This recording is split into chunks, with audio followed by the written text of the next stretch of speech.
Hello everyone, स्वागत है एक बार फिर से आप सभी साथियों का शिक्षा संकल्प के इस ऑनलाइन यूट्यूब प्लेटफॉर्म पर। कैसे हैं आप सभी साथी? आशा करते हैं कि आप लोग बहुत ही अच्छे होंगे, स्वस्थ होंगे। आप सभी जानते हैं डेली सुबह 11:30 बजे जीकेजीएस की स्पेशल क्लास होती है जो कि बीएड एंट्रेंस एग्जाम 2026 के लिए महत्वपूर्ण है। आप किसी भी स्टेट से हैं, उस स्टेट की बीएड प्रवेश परीक्षा की तैयारी में अभी से मेहनत के साथ लग चुके हैं तो डेली सुबह 11:30 बजे इस क्लास को करना बिल्कुल मत भूलिएगा। साथियों, यहाँ पर सेलेक्टेड क्वेश्चन ही कवर किए जाते हैं जो परीक्षा के दृष्टिकोण से महत्वपूर्ण है। हमने आपसे कहा था यदि आप लोग डेली इन क्लासेस को अटेंड कर रहे हैं, आप लोग जीकेजीएस सेगमेंट में यानी सामान्य ज्ञान सेगमेंट में बहुत ही कंफर्टेबल फील करेंगे। आइए शुरुआत करते हैं बिना किसी देरी के। पूरे धैर्य के साथ आप लोग अंत तक इस पूरी क्लास में बने रहिएगा। चलिए शुरू करते हैं भाई। धन्वंतरी पुरस्कार जो है किस क्षेत्र में प्रदान किया जाता है? सामाजिक, चिकित्सा, कृषि, अंतरिक्ष विज्ञान के क्षेत्र में। साथियों, अगर हम बात करें यहाँ पर धन्वंतरी पुरस्कार की तो ये जो है आपका चिकित्सा के क्षेत्र में उत्कृष्ट योगदान देने वाले व्यक्ति को प्रदान किया जाता है। बी ऑप्शन करेक्ट हो जाएगा। सवाल नंबर दूसरा देखिएगा। इम्परफेक्ट जो है किसकी आत्मकथा है? बताइए। राहुल द्रविड़ की, Ravi Shastri, Sanjay Manjrekar, Milkha Singh. Question number second का राइट आंसर क्या हो जाएगा? इम्परफेक्ट जो है किसकी आत्मकथा है? सभी साथियों का आंसर आना चाहिए। तो भाई जो भी लोग जा रहे हैं संजय मांजरेकर पर वो बिल्कुल राइट हो जाएंगे। साथियों ध्यान रखिएगा, इम्परफेक्ट जो है भारतीय क्रिकेटर और कमेंटेटर संजय मांजरेकर की आत्मकथा है। यानी जो साथियों संजय मांजरेकर हैं ये क्रिकेटर भी रह चुके हैं और कमेंटेटर भी, ठीक है। तो इनकी ये आत्मकथा है इम्परफेक्ट। ध्यान रखिएगा, ऑप्शन नंबर जो सी दिया है बिल्कुल राइट आंसर हो जाएगा। साथियों इस पुस्तक में जो है, इस पुस्तक में इन्होंने अपने क्रिकेट करियर की असफलताओं, आलोचनाओं और व्यक्तिगत संघर्षों को ईमानदारी से लिखा है, ठीक है भाई। तो बस आप लोग इतना सिर्फ याद रखिए, इम्परफेक्ट किसकी आत्मकथा है? संजय मांजरेकर की। ऑप्शन नंबर सी करेक्ट है। सवाल नंबर तीसरा देखिए। माई ट्रुथ पुस्तक के जो है लेखक कौन है? क्वेश्चन नंबर तीसरे का आंसर बताइए आप लोग। चलिएगा, 4 विकल्प आपके सामने दे दिए गए हैं, सभी लोग यहाँ पर आंसर दीजिएगा। जो भी लोग भाई जा रहे हैं ऑप्शन नंबर ए पर इंदिरा गांधी पर वो बिल्कुल राइट हो जाएंगे। साथियों ध्यान रखिएगा आप लोग, माई ट्रुथ जो है भारत की पहली महिला प्रधानमंत्री इंदिरा गांधी की जो है आत्मकथा है। साथियों इसमें इन्होंने जो है अपने राजनीतिक जीवन, पारिवारिक पृष्ठभूमि और सत्ता में रहते हुए किए गए निर्णयों का वर्णन किया है, ठीक है। तो आपसे सीधा सवाल पूछेगा कि माई ट्रुथ पुस्तक के राइटर कौन है? आप कहिएगा इंदिरा गांधी, जो भारत की प्रथम महिला प्रधानमंत्री थी, ठीक है। तो यहाँ पर आपका ए ऑप्शन बिल्कुल करेक्ट आंसर है। क्वेश्चन नंबर चौथा देखिए। प्राचीन भारत के किस कवि ने जो है मेघदूत की रचना की थी? क्वेश्चन नंबर 4 का आंसर बताएं फटाफट। चलिएगा भाई, क्वेश्चन नंबर 4 का करेक्ट आंसर क्या है? एक बार सभी साथी प्रयास करिएगा। प्राचीन भारत के किस कवि ने जो है मेघदूत की रचना की थी? तो कवि कालिदास के द्वारा जो है मेघदूत की रचना करी गई थी। ऑप्शन नंबर 3 वाले स्टूडेंट बिल्कुल यहाँ पर राइट हो जाएंगे। ऑप्शन 3 आपका बिल्कुल करेक्ट होगा। आगे बढ़ते हैं भैया, क्वेश्चन नंबर 5 देख लेते हैं। यहाँ पर राष्ट्रीय एकता दिवस की बात करें तो बताइए आप लोग कब मनाया जाता है प्रत्येक वर्ष? क्वेश्चन नंबर 5 का आंसर बताएं। चलिएगा, राष्ट्रीय एकता दिवस बताइए। यहाँ पर आपका सही उत्तर क्या हो जाएगा? सभी साथियों का आंसर आना चाहिए। तो भाई जो भी लोग यहाँ पर जा रहे हैं ऑप्शन नंबर ए पर वो बिल्कुल राइट हो जाएंगे। साथियों ध्यान रखें आप लोग, बहुत इंपॉर्टेंट सवाल है। 31 अक्टूबर को जो है सरदार वल्लभ भाई पटेल की जयंती होती है और उन्होंने साथियों भारत की रियासतों का एकीकरण किया, इसलिए उनकी जयंती को जो है राष्ट्रीय एकता दिवस के रूप में भी मनाया जाता है, ठीक है। अगर साथियों आपसे पूछा जाए कि लौह पुरुष जो है किसे कहा जाता है, आप कहिएगा सरदार वल्लभ भाई पटेल को ही लौह पुरुष भी कहा जाता है। ये सारे पॉइंट इंपॉर्टेंट हैं, याद रखें आप लोग, ठीक है भाई। तो राष्ट्रीय एकता दिवस 31 अक्टूबर, ए ऑप्शन करेक्ट। सवाल नंबर 6 है। भारत में जो है राष्ट्रीय पंचायती राज दिवस जो है कब मनाया जाता है? क्वेश्चन नंबर 6 दिया है आपके स्क्रीन पर, सभी साथी यहाँ पर छापिएगा आंसर भाई। चलिएगा, यहाँ पर आपका सही उत्तर क्या हो जाएगा? एक बार सभी साथी प्रयास करें। तो भाई यहाँ पर जो आपका सही उत्तर हो जाएगा साथियों वो हो जाएगा 24 अप्रैल को। डी ऑप्शन करेक्ट हो जाएगा। साथियों 24 अप्रैल 1993 को, कब? 24 अप्रैल 1993 को जो है 73वां संविधान संशोधन अधिनियम लागू हुआ, जिसमें जो है पंचायतों को संवैधानिक दर्जा मिला, ठीक है।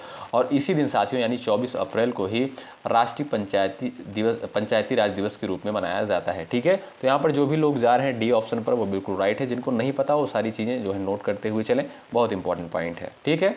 चलिए, और एक बार भाई सभी लोग सेशन को लाइक कर दो, शेयर कर दो। इसमें कोई पैसा कोई चार्ज आपका नहीं लगता है, हमारा भी मनोबल बढ़ता है और आपके लिए बेहतर चीज़ें लाने का, बेहतर कंटेंट लाने का प्रयास करते हैं और ऐसे ही आपको बेहतर चीज़ें मिलती रहेंगी। तो एक बार सभी लोग शेयर कर दीजिएगा, जो भी साथी चैनल पर नए हैं सब्सक्राइब भी कीजिएगा। चलिए, विश्व जल संरक्षण दिवस जो है प्रत्येक वर्ष कब मनाया जाता है? क्वेश्चन नंबर 7 का राइट आंसर बताएं आप लोग। चलिए, सही उत्तर क्या हो जाएगा, फटाफट आंसर दीजिएगा। चलिए भाई, सभी लोग यहाँ पर छापिएगा आंसर। देखिए, बात करें अगर यहाँ पर हम 28 फरवरी की, तो 28 फरवरी को आप जानते होंगे साथियों, अगर आपसे पूछा जाए नेशनल साइंस डे यानी राष्ट्रीय विज्ञान दिवस कब मनाया जाता है, तो 28 फरवरी को प्रत्येक वर्ष राष्ट्रीय विज्ञान दिवस के रूप में मनाते हैं। बात करें 22 मार्च को, तो विश्व जल संरक्षण दिवस जो है 22 अप्रैल को मनाया जाता है। ठीक है। अच्छा, विश्व पृथ्वी दिवस साथियों कब मनाते हैं, याद रखिएगा 22 अप्रैल को जो है 22 अप्रैल को जो है विश्व पृथ्वी दिवस मनाते हैं और 22 मार्च को जो है विश्व जल दिवस। ठीक है भाई। 5 जून की साथियों बात करें तो आप जानते होंगे विश्व पर्यावरण दिवस के रूप में मनाया जाता है। 11 जुलाई को जो है वर्ल्ड पॉपुलेशन डे यानी विश्व जनसंख्या दिवस के रूप में 11 जुलाई को मनाते हैं। इस क्वेश्चन का राइट आंसर हो जाएगा 22 मार्च। अगला सवाल ये रहा, एटीएम का फुल फॉर्म क्या है बता दो फटाफट। चलो भाई, एटीएम का फुल फॉर्म क्या होता है, एक बार कोशिश करिएगा आंसर देने के लिए फटाफट भाई आप लोग। चलिए, ऑटोमेटेड टेलर मशीन। बी विकल्प जो दिया है ये आपका बिल्कुल साथियों राइट आंसर हो जाएगा, ध्यान रखें बी ऑप्शन करेक्ट है। आगे बढ़ते हैं, सवाल नंबर नेक्स्ट है, फीफा वर्ल्ड कप जो है किससे संबंधित है, क्रिकेट से, बैडमिंटन से, फुटबॉल से, और आपका दिया इनमें से कोई नहीं, बताइए। चलिए भाई, FIFA world cup, international federation of association football. तो साथियों बात करें अगर हम यहाँ पर फीफा वर्ल्ड कप की, तो ये जो है आपका फुटबॉल से संबंधित है। किससे भाई, जो भी साथी ऑप्शन नंबर 3 पर गए हैं वो भाई बिल्कुल यहाँ पर राइट हो जाएंगे। अगला सवाल, डूरंड कप साथियों किस खेल से संबंधित है, बताइए। क्वेश्चन नंबर 10 का आंसर छापिएगा। चलिए, डूरंड कप साथियों ये भी आपका जो है फुटबॉल से ही संबंधित है। ए विकल्प आपका जो दिया है बिल्कुल राइट आंसर हो जाएगा। अगला सवाल ये रहा, स्क्रीन पर लग चुका है, खो खो खेल में कितने खिलाड़ी एक टीम में होते हैं, क्वेश्चन नंबर 11 का आंसर बताइए। चलिए, सभी साथियों का उत्तर आना चाहिए, फटाफट आंसर दीजिएगा आप लोग भाई। खो खो खिलाड़ी में जो है कितने खिलाड़ी एक टीम में होते हैं, तो भाई जो भी लोग बता रहे हैं 12, वो बिल्कुल सही हैं। ऑप्शन नंबर 3 आपका राइट हो जाएगा। अगला सवाल ये रहा, इतिहास के अंतर्गत किसका अध्ययन किया जाता है, क्वेश्चन नंबर 12 का आंसर आप लोग बताइए। चलिए भाई, सब लोग छापिएगा आंसर इसका, और भाई लास्ट में आप लोग देखिए स्कोर जरूर बताइएगा कि आपने इन 50 सवालों में से कितने सवालों को बिल्कुल सही किया है।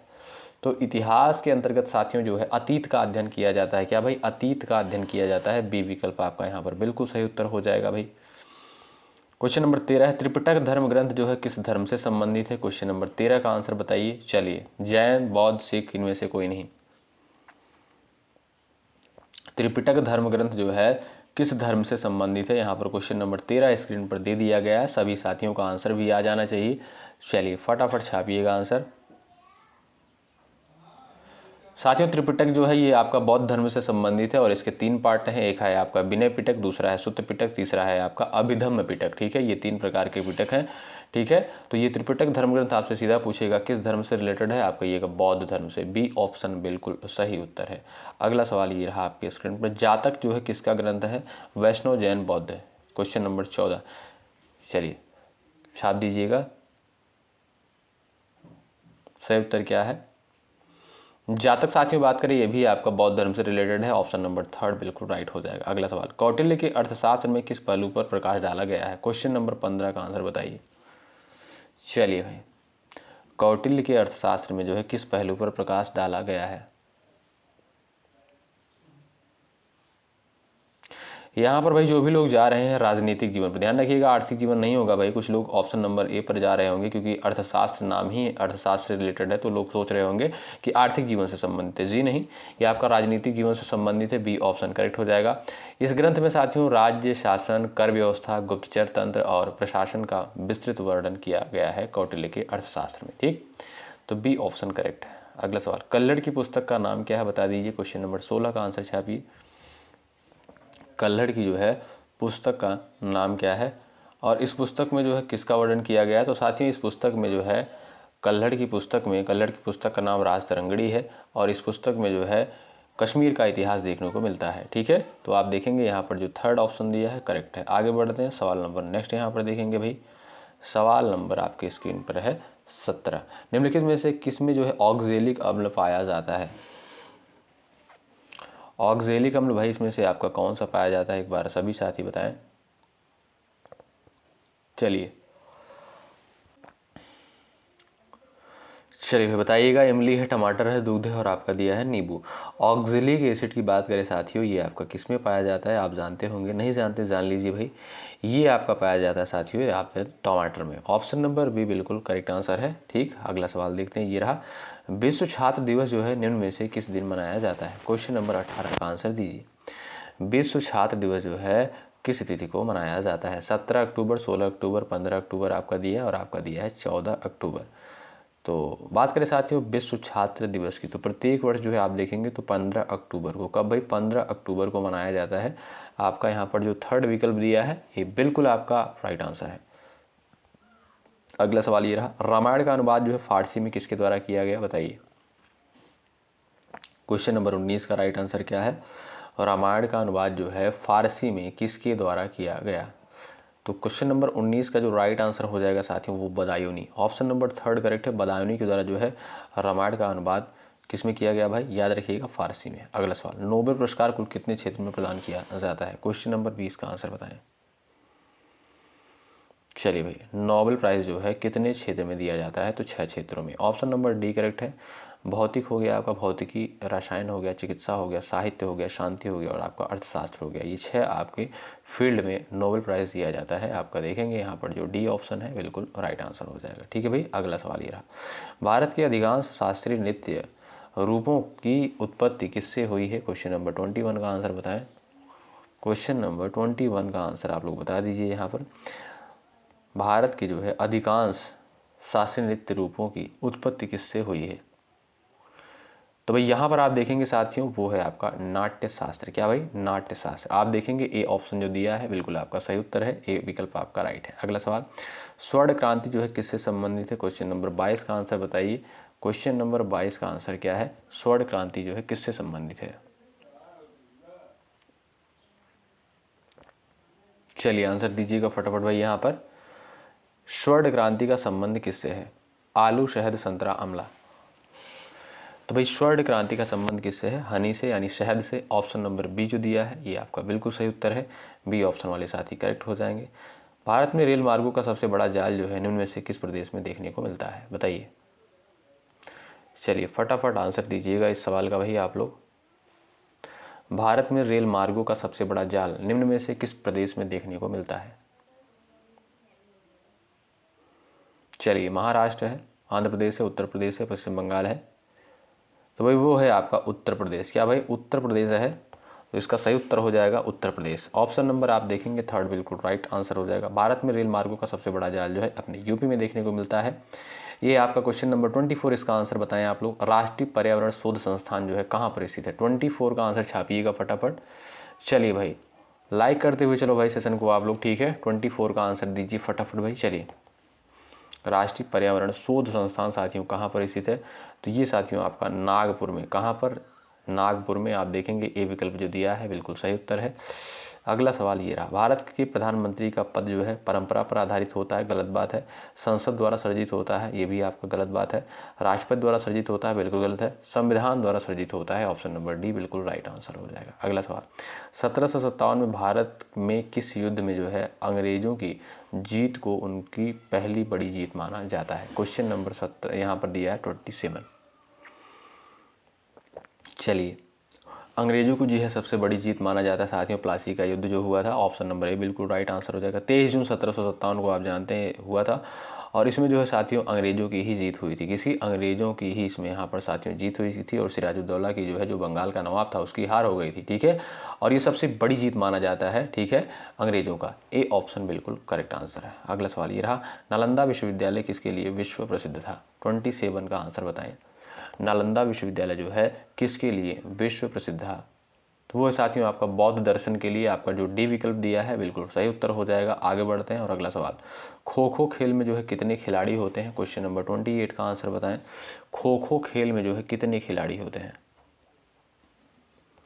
क्वेश्चन नंबर 28 आपके स्क्रीन पर दे दिया गया है भाई। चलिए, तो साथियों हमने अभी आपको बताया कितने होते हैं, 12 होते हैं। कितने भाई, 12 होते हैं। तो डी ऑप्शन राइट हो जाएगा, इनमें से कोई नहीं। हिंद स्वराज नामक पुस्तक के लेखक कौन है? हिंद स्वराज नामक पुस्तक के लेखक कौन है? 29 का आंसर दीजिए यहाँ पर। चलिए, हिंद स्वराज नामक पुस्तक के जो है लेखक कौन है? क्वेश्चन नंबर 29 का राइट आंसर क्या हो जाएगा भाई? मोहनदास करमचंद गांधी जी। ए ऑप्शन आपका बिल्कुल राइट आंसर है। प्रत्येक वर्ष अंतर्राष्ट्रीय नर्स दिवस साथियों कब मनाया जाता है, बताइए? अंतर्राष्ट्रीय नर्स दिवस प्रत्येक वर्ष जो है किस तिथि को मनाते हैं? तो आप देखेंगे 12 मई को प्रत्येक वर्ष अंतर्राष्ट्रीय नर्स दिवस के रूप में मनाया जाता है। आप देखेंगे यहाँ पर जो थर्ड विकल्प दिया है ये बिल्कुल आपका सही उत्तर है। अगला सवाल, ध्वनि मापक इकाई को क्या कहा जाता है, बताइए? ध्वनि मापक इकाई को साथियों क्या कहते हैं? चलिए भाई, कैलोरी है, फ़ारेनहाइट है, डेसिबल है, न्यूटन है। आप देखेंगे सही उत्तर हो जाएगा आपका डेसिबल। ध्वनि मापक इकाई जो होती है साथियों उसे डेसिबल कहते हैं। ऑप्शन नंबर थर्ड बिल्कुल राइट हो जाएगा। अगला सवाल, निम्नलिखित में से कौन सा राज्य जो है प्रमुख कोयला उत्पादक नहीं है? छत्तीसगढ़, महाराष्ट्र, राजस्थान, पश्चिम बंगाल। बताइए भाई, यहाँ पर सही उत्तर आपका क्या हो जाएगा भाई? तो भाई जो भी लोग यहाँ पर राजस्थान पर गए हैं वो बिल्कुल राइट हो जाएंगे। अगला सवाल ये रहा, नाथुला दर्रा जो है किस राज्य में स्थित है? क्वेश्चन नंबर 33 का आंसर दीजिए। नाथुला दर्रा जो है ये आपका किस राज्य में स्थित है?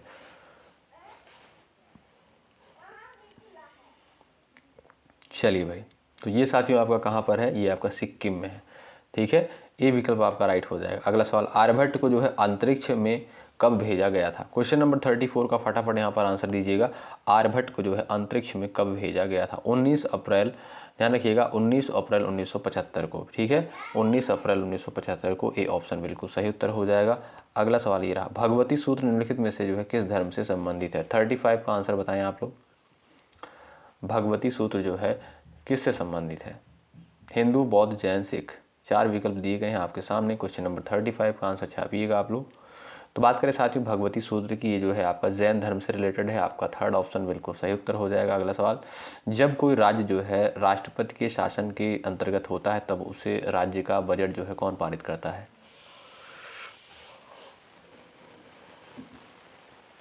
चलिएगा, जब कोई राज्य जो है राष्ट्रपति शासन के अधीन होता है तब उस राज्य का बजट जो है कौन पारित करता है? वो है साथियों आपके संसद। डी ऑप्शन राइट है। राष्ट्रपति शासन का उल्लेख साथियों किस अनुच्छेद में है? 356 में। याद रखिएगा, इंपॉर्टेंट है। बुद्ध शब्द का अर्थ क्या होता है? क्वेश्चन नंबर 37 का आंसर दीजिए। बुद्ध शब्द का अर्थ क्या होता है? एक विजेता, एक सम्राट, एक प्रबुद्ध व्यक्ति, एक मुक्तिदाता। वही बुद्ध का जो अर्थ होता है साथियों वो है आपका एक प्रबुद्ध व्यक्ति। ऑप्शन नंबर थर्ड राइट है। अगला सवाल, प्रसिद्ध धमेक स्तूप भारत में निम्नलिखित में से जो है कहाँ पर स्थित है? धमेक स्तूप साथियों कहाँ पर स्थित है? ये आपका दोस्तों याद रखिएगा सारनाथ में। ठीक है, उत्तर प्रदेश के सारनाथ में है। ऑप्शन नंबर बी बिल्कुल राइट आंसर है। मानव निर्मित प्रथम कृत्रिम रेशा जो है कौन सा था? Ryan, nylon, polyester, terricot. 39 का आंसर बताएं। मानव निर्मित जो है प्रथम कृत्रिम रेशा जो है कौन सा था? वो है साथियों आपका नायलॉन। ऑप्शन नंबर बी बिल्कुल राइट आंसर हो जाएगा। ठीक है भाई, चलिए भाई आगे बढ़ लेते हैं और यहाँ पर क्वेश्चन नंबर 40 देखते हैं। अंतिम रूप से जजिया कर समाप्त करने वाला मुगल शासक जो है कौन था? क्वेश्चन नंबर 40 का आंसर बताइए आप लोग। चलिए, अंतिम रूप से जजिया कर समाप्त करने वाला मुगल शासक जो है कौन था? चलिएगा, वो था भाई आपका अकबर। डी विकल्प आपका बिल्कुल राइट आंसर है। अगला सवाल ये रहा, इंद्रावती नेशनल पार्क जो है कहाँ पर स्थित है? 41 का आंसर दीजिए। चलिए भाई, उत्तराखंड, राजस्थान, छत्तीसगढ़, असम दिया है। 41 का फटाफट आंसर दीजिएगा। यहाँ पर इंद्रावती नेशनल पार्क कहाँ पर स्थित है? लास्ट में भाई स्कोर जरूर बताइएगा आपने कितने सवालों को सही किया है। इंद्रावती नेशनल पार्क की बात करें साथियों, ये आपका कहाँ पर है? ये आपका छत्तीसगढ़ राज्य में स्थित है। ऑप्शन थर्ड राइट है। सवाल नेक्स्ट है, कांग्रेस ने जो है भारत छोड़ो आंदोलन का प्रस्ताव किस वर्ष पारित किया था? क्वेश्चन नंबर 42 का आंसर बताइए। 42 का आपका आंसर क्या हो जाएगा साथियों? भारत छोड़ो आंदोलन प्रस्ताव जो है किस वर्ष पारित किया गया? सही उत्तर हो जाएगा साथियों 1942। कब भाई? 1942 आपका यहाँ पर थर्ड ऑप्शन बिल्कुल राइट आंसर हो जाएगा 8 अगस्त 1942 को। ठीक है, आगे बढ़ते हैं। अगला सवाल ये रहा, महात्मा गांधी सत्याग्रह क्रियाविधि सबसे पहले जो है कहाँ प्रयुक्त की थी? क्वेश्चन नंबर 43 का आंसर दीजिए। महात्मा गांधी जो है सत्याग्रह क्रियाविधि सबसे पहले कहाँ प्रयुक्त की थी? चंपारण में, दांडी में, अहमदाबाद में, खेड़ा में। सही उत्तर साथियों क्या है आपका? चंपारण, बी ऑप्शन राइट है। अगला सवाल, महात्मा गांधी को सर्वप्रथम राष्ट्रपिता किसके द्वारा कहा गया था? क्वेश्चन नंबर 44 का आंसर बताओ। चलिए भाई, महात्मा गांधी को जो है सर्वप्रथम राष्ट्रपिता किसके द्वारा कहा गया था? क्वेश्चन नंबर 44 का आंसर क्या हो जाएगा साथियों? वो हो जाएगा आपका सुभाष चंद्र बोस के द्वारा। ठीक है, सुभाष चंद्र बोस के द्वारा सबसे पहले महात्मा गांधी को राष्ट्रपिता कहा गया था। Option third right. सवाल नेक्स्ट है, अंतर्राष्ट्रीय अहिंसा दिवस साथियों कब मनाया जाता है? बताइए। 45 का आंसर छापिएगा आप लोग। अंतर्राष्ट्रीय अहिंसा दिवस के बारे में आप लोग बता दीजिए हमें। चलिए, अंतर्राष्ट्रीय अहिंसा दिन ये साथियों आपका जो है प्रत्येक वर्ष 2 अक्टूबर को मनाते हैं। आप जानते हैं 2 अक्टूबर को जो है गांधी जयंती भी होती है। 1857 के विद्रोह के समय भारत का जो है गवर्नर जनरल कौन था? क्वेश्चन नंबर आपका दिया है 46 का, यहाँ पर आंसर दे दीजिए सब लोग। 1857 के समय बात करें तो वो था आपका लॉर्ड कैनिंग। ऑप्शन नंबर जो थर्ड दिया है बिल्कुल सही उत्तर है। 1857 के विद्रोह में कानपुर में सैनिकों का नेतृत्व किसके द्वारा किया गया था? 47 का आंसर बताइए। 1857 के विद्रोह में कानपुर में सैनिकों का नेतृत्व जो है साथियों याद रखिएगा नाना साहेब के द्वारा किया गया था। क्या भाई? नाना साहेब के द्वारा किया गया था। ऑप्शन नंबर बी आपका बिल्कुल राइट आंसर है। अगला सवाल ये रहा, भारतीय संविधान सभा की प्रारूप समिति के अध्यक्ष कौन थे? क्वेश्चन नंबर 48 का आंसर बताइए। भारतीय संविधान सभा की जो है प्रारूप समिति के अध्यक्ष कौन थे? वेरी वेरी इंपॉर्टेंट सवाल है। ऑप्शन नंबर आप देखेंगे यहाँ पर जो थर्ड दिया है बिल्कुल राइट आंसर हो जाएगा। प्रारूप समिति का अध्यक्ष जो है डॉक्टर BR अम्बेडकर को माना जाता है और इन्हीं साथियों संविधान का निर्माता कहा जाता है। अगला सवाल, भारत का सर्व प्रमुख रबड़ उत्पादक राज्य जो है कौन सा है? बताइए। चलिए, भारत का जो सबसे प्रमुख रबड़ उत्पादक राज्य है साथियों वो कौन सा है बताएं। चलिए भाई 49 का आंसर दीजिए। इंपॉर्टेंट सवाल है परीक्षा के दृष्टिकोण से। यहाँ पर आप देखेंगे जो आपका डी ऑप्शन करेक्ट है बिल्कुल राइट हो जाएगा। दोस्तों एक बार आप लोग पिछले साल का पेपर उठाकर देखिएगा तो पाइएगा कि इसी आधार पर सवाल पूछे गए हैं। ठीक है, मैं विश्वास आपको दिलाता हूँ बहुत सारे लोग बहुत टफ क्वेश्चन करवा रहे होंगे लेकिन टफ क्वेश्चन पेपर में नहीं आता है। ठीक है, साधारण से प्रश्न आते हैं पेपर में। भारत में जो है तंबाकू का सर्वाधिक उत्पादन करने वाला राज्य कौन सा है? क्वेश्चन नंबर 50 का आंसर आप लोग करिएगा। आप जानते हैं जो लास्ट क्वेश्चन होता है इसका आंसर जो है आपके द्वारा देना होता है। तो देखते हैं ऐसे कितने साथी जो अंत तक क्लास में जुड़े रहे थे, बने रहे थे और आंसर भी इस सवाल का करते हैं। ठीक है, ज़रूर करिएगा इस क्वेश्चन का आंसर भैया आप लोग। और यदि आप चैनल पर नए हैं सब्सक्राइब कर लीजिएगा और अपने दोस्तों के पास जो इस सेशन को शेयर कर दीजिएगा। लाइक की संख्या आप लोग बढ़ा दीजिएगा। मिलते हैं आपसे अगली क्लास में साथियों, तब तक के लिए जय हिंद जय भारत।